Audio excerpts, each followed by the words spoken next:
Magandang araw mga tol, KO Boxing to, kamusta?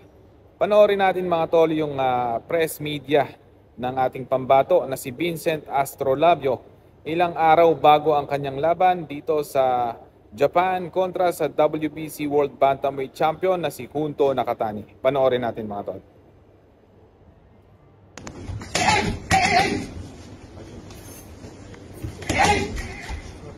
Bilis, no? Kung magagawa niya itong training na to, yung bigla siyang lalabas, pagkabira, tapos lipat ang posisyon, malakas ang tsansa. Yun, malaki yung tsansa na makuha natin ang kampiyonato dito.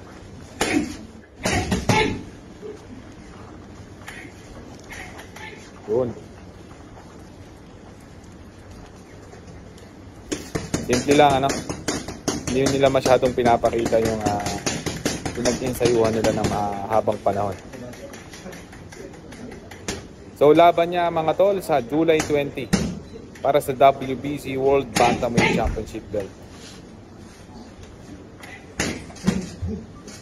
Yung in and out na yun. Tapos biglang mawawala sa sa site ni Junto Nakatani.